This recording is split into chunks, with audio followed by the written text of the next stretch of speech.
I did this pattern before, but this time I'm going to use thinner gauge, smaller beads. Before it was 18 gauge and 6mm. This time it is 20 gauge, silver, non-tarnished, silver-plated wire, and 4mm beads, the size of the head of a pin. So this is going to be really dainty and cute. I'm using amethyst and rose. Well, actually, these are cherry quartz, kind of like rose quartz. I'm using one big one, 8mm for the middle. And then the rest of it can be these little teeny tiny. They're so cute. Let's do this. Take about, I don't know, I've never done it this size. Let's be on the safe side. Always be on the safe side, right? Let's take a whole meter, 3 feet. See what that does.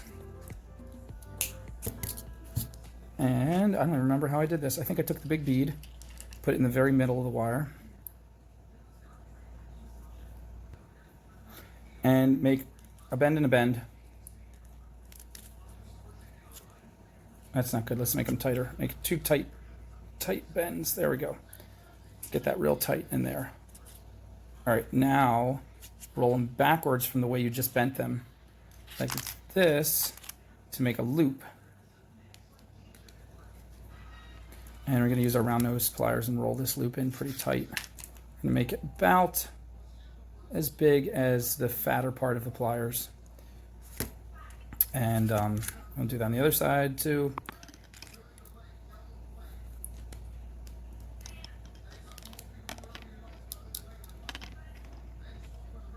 And then we lock each one in by holding it like this and giving it a twist halfway around.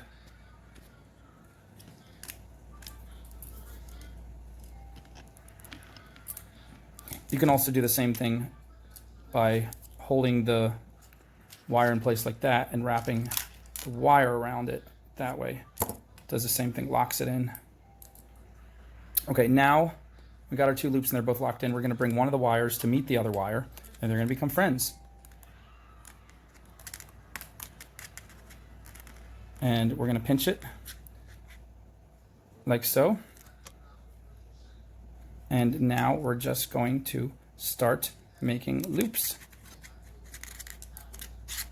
Make our first loop, just wrapping around our fingers. You can use your pliers, but you really can't use them completely because at this point we want to keep the strands side by side like this. And that's gonna, once you use the pliers, they're not gonna end up that way. So we just do this with your fingers and try to roll it really tight. That's the key. Try to get these loops really tight. And then every time we take the inner wire of the curve, see how this is a curve? And you could say that's the inner wire. We're going to put our bead on there after each loop. So first bead, that was an amethyst. Let's go to our cherry quartz for our first bead. Slide it down. Don't put the bead all the way up to the loop. Leave a little bit of space and then take the other strand and wrap it around. Start in the front and then wrap it around the back of that bead to lock it in, and then take these 2 and then make another loop. Now don't let these 2 confuse you. What you're doing is you're doing underhand, overhand, under, over. So this first one was, the 2 loops on this amethyst are just, they're going to be used later to catch stuff. So don't even look at them right now. They're not even going to show. But try to hold that in place. Now, so this one under, so this next loop is going to go over. And press it tight. Don't let the strands roll over each other. Keep them side by side. And there you go. There's our next one. Now, this is going to happen. They're not all going to be perfect, but sometimes you can bend them like that to try to lock them in place. And see, even this one, they're not quite perfect, but try to give them a little bend. Sometimes that locks them in place. Next one, we'll put an amethyst on. Remember the inner wire of the curve and move it up about that close. And then use the other strand to wrap around it. Come around the front and then wrap around the back. Lock it in place like that. And now we just did a loop going this way. So we did, actually I had it turned this way before, so not to confuse you. We did, no I didn't, whatever. There's a loop going this way, skip the bead, loop going this way, skip the bead now. So this next loop is going to go this way. Always alternating. And rolling it tight, pulling it tight, and then rolling it back to get as tight as we want. You can get them even tighter if you want to. You can have the loops right up against the beads. It's, you know, however you want to do it. But here is the inner the inner strand again. We're going to put the next bead on, or back to a cherry quartz, and use the other strand to wrap around it. Oops. Lock it in. Take these two, that loop went under, this one's going to go over. Roll it tight. And again, if they start to move around too much, grab them and turn them, give them like kind of a little bit of a crimp sideways, and that will lock them in better. And continue this pattern. Probably you want to continue this pattern until you have about 3 inches of wire left, because when you have 3 inches left, then you need that much to do the last part. So keep going like this. Okay, I have 1 large bead now and 5 small beads. I have an even number of each kind. If you don't have to alternate beads, you can use all the same kind, or you can use a bunch of different kinds. But this is a good amount, I think, for what I want to do. I have about 5.5 inches left to mess with. So now what we're going to do, and again, you can make yours longer, you can, play around, do whatever you want, but we're going to stop here and we're going to wrap this whole thing around the big one. We're ignoring these 2 loops. We're going to put them in the back. They're going to be used just to hold on to stuff later. But we're coming around, carefully making a circle like this until we get back to the top like that. And it makes a cute little wreath. Now, at this point, you see it's bouncing all over the place and it's hard to hold it. Just get everything situated where you want it to be. Look at the stones and make sure you like how they're sitting and you like everything about your little pattern that you made. And then take these big strands here and wrap them inside your wreath, kind of stab them through any particular spot. I'm holding it pinched in the pattern that I like, and I'm wrapping these through and I'm rolling them carefully, because 20 gauge is a little temperamental when you try to just thread it in somewhere. It's not as easy as some of the thinner gauges. So I'm rolling it like this, and then I'm pulling it, I'm feeding it, pulling it through, and then rolling it some more until I can get it pretty tight to where it's actually locking in. It's kind of locking in, but it's still ready to bounce out. So now I'm going to pull it real tight from this side like that, and it is locked. See that? Now move everything around. This big bead is not exactly where I want it. I want it a little more centered. Move it. Okay, good. Now that's about right. That's about how I want. And so now you can pick any spot to be your top loop. This looks like a natural, but you can turn it any which way. You can make a top loop with the wire you have left. It's up to you. However, yours might turn out differently and you might find you want it a certain way. I'm really feeling like this is the top loop right here. It just kind of designated itself as such, and I'm liking that. So I'm going to take these guys, instead of making a new loop, I'm going to just bring them across here. And nah, I'm not feeling that. I want to show you guys how to make a new loop too. So I'm going to make a brand new loop with these right here like that. And then make it a little bigger, because this will be the alpha loop, the top loop that will attach the chain to, or at least the jump rings to attach the chain. So let's get that a little more rounded. Okay, there we go. And grab it like this. And now what we're going to do, it's good. We have just enough wire left to do this. See how this middle bead is kind of flopping around and he's not stable, or she, but she has those 2 loops we made in the beginning. So we're going to take this and wrap it around once just to lock it in place. The top loop, wrap the strands around it once like that. Now it's locked in place. Now come in the back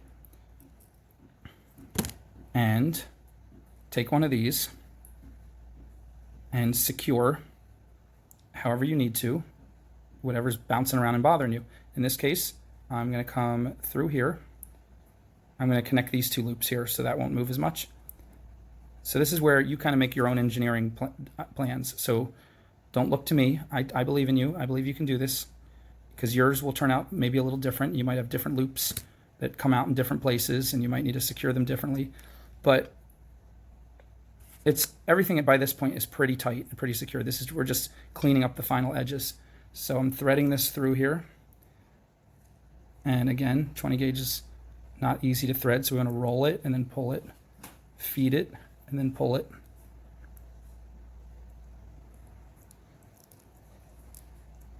And I'm holding pinching everything really tight because as I'm pulling this, I don't want to yank anything else out of place and make, mess up any of the loops or any of the pretty parts. All right, I think that's pretty tight. That's not moving. How does this look? That's the back, but how does it look from the front? Yep, you can see that straight line right there, and I don't like that. So let's see if we can push. Whoop. All right, let's secure the other loop, and then we'll come back. So now this part is moving, so we want to take the other strand and do the same thing, secure this side. We'll come through here, and then we'll pop it right back through. Oops. And we will, oops, get in there really tight and then pull it through.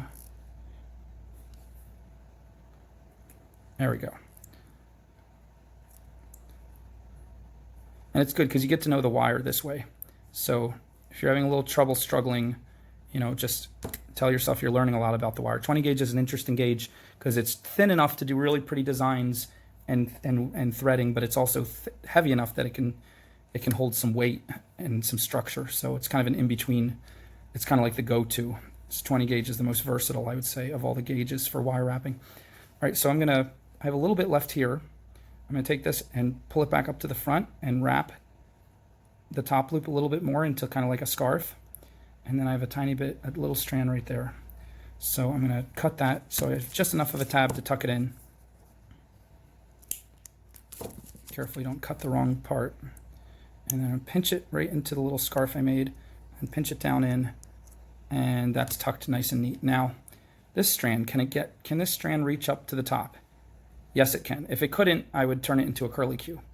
And maybe I should just do that to show you what you can do. I'm going to turn this into a curlicue because that's an option. If you can't get your strand back up to the top and wrap it into the scarf, which is ideal, you can just turn it into a curlicue. So we're just going to roll it, make a little hook like that, bend it in carefully, and then grab it sideways and start to roll it